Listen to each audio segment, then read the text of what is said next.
So when I talk about infrastructure as a service, what Yeah, exactly? one question. Yeah, sorry to interrupt. So I have one question regarding Sure, FAST. please go So ahead. you mentioned about one point that currently for developing any custom pages, if in case we need for FAST, so we don't use ADF, but you mentioned about some tool like something you mentioned like Visual Builder. So ADF, is it, VBCS. yeah, so VBCS. is it ADF, is it no more supported in Oracle Cloud nowadays? No, we use Oracle has moved most of its forms to VBCS now, Visual Builder Cloud Service. So we use VBCS to build the custom forms now.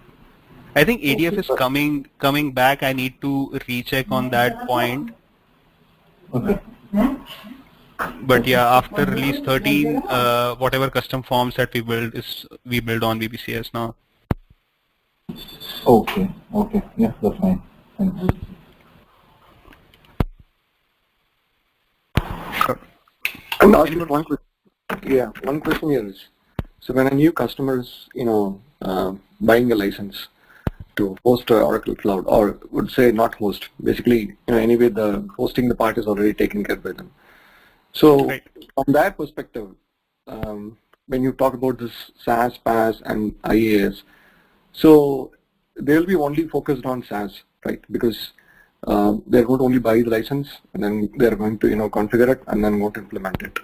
Until unless if they have a requirement to build a custom application, then only they are going to think about PaaS.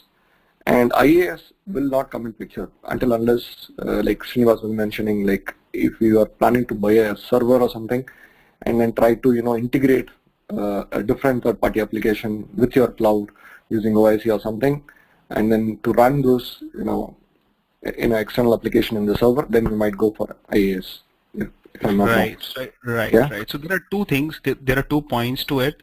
So what you mentioned, one is obviously if you just don't need any custom applications or any custom, I would say not custom application to deploy on Oracle servers. So basically, if you need any kind of integration, any custom pages to be built up, you need to go for platform as a service. If you just want to do pure vanilla implementation, there is no customization. You can go for SaaS licenses, and obviously the licenses for each module is different. I'm going to talk about that separately. You go for PaaS only when if you have some kind of third-party integrations.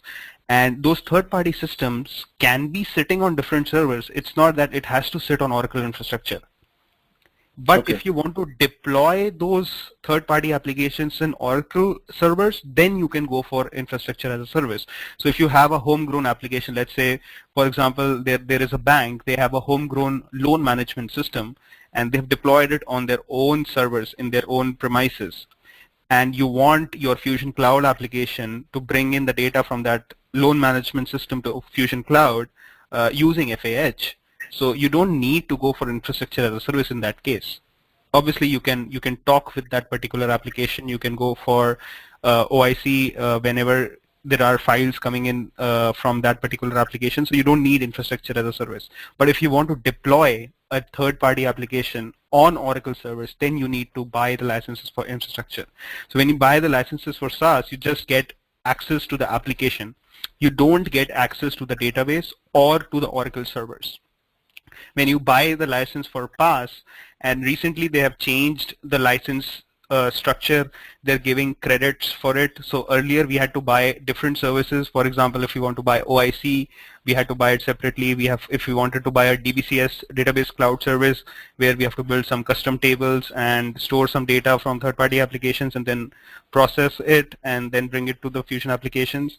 The licensing was different. Now actually they are giving credits for PaaS applications, and you can buy as much credits as you want, and you can use different services in the PaaS application. So to add that, like when you are running your e-business suite on the cloud, at that time you are still using your IaaS and PaaS both, because you're running database as a service on the platform. Right. Okay. Sure. Thank you. Sure. Okay, so you in SaaS obviously you get the pre-configured application. On PaaS you get the platform on which you can do customization. obviously in IaaS you get the infrastructure as well to play around with. Now, if you just buy the licenses for SaaS, and how do you extract, or how, if you want to access the database, how will you access the database? In EBS, when we are working on support projects, obviously everybody needs to access the database using the SQL developer or Toad or anything. How do you access the database in SaaS? Anybody can answer that? So database as a service, you can take it as an option.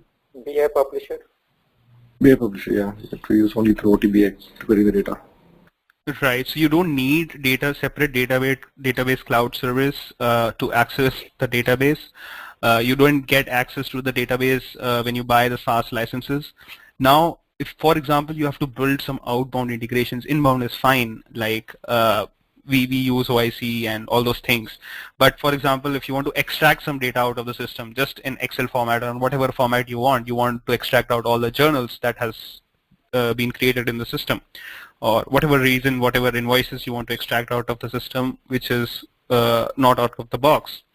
So we use the tool called as a BI publisher tool. We connect to the BI publisher, which is pre-integrated with the application. So you just need to query the table names, whichever table name from whichever place you want to extract the data.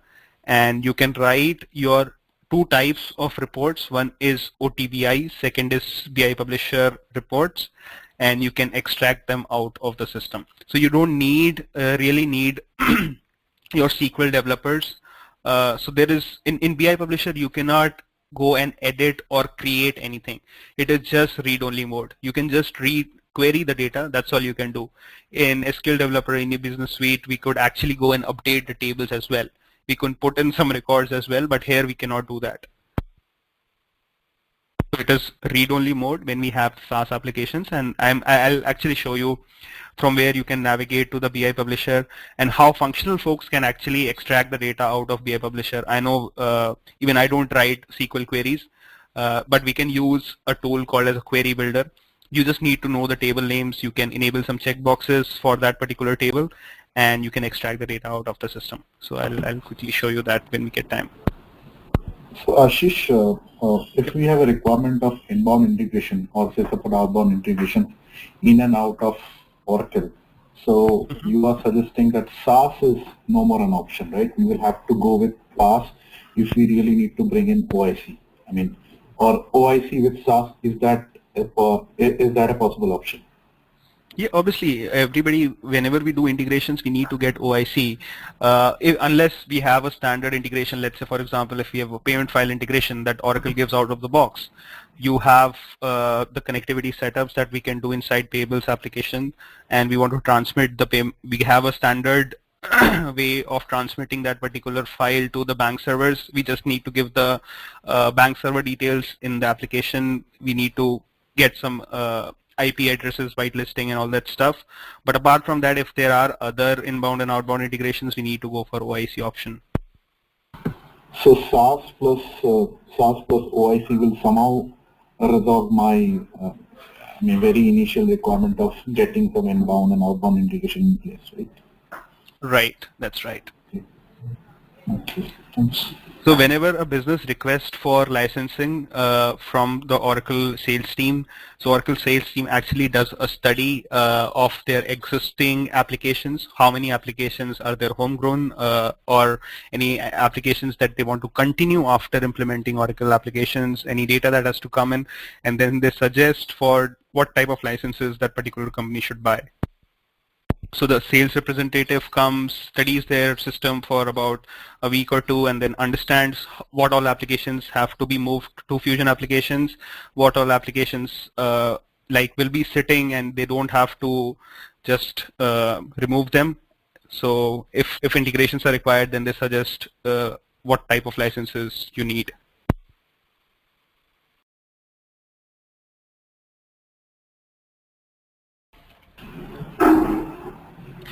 Okay, so we have discussed quite a lot about all this.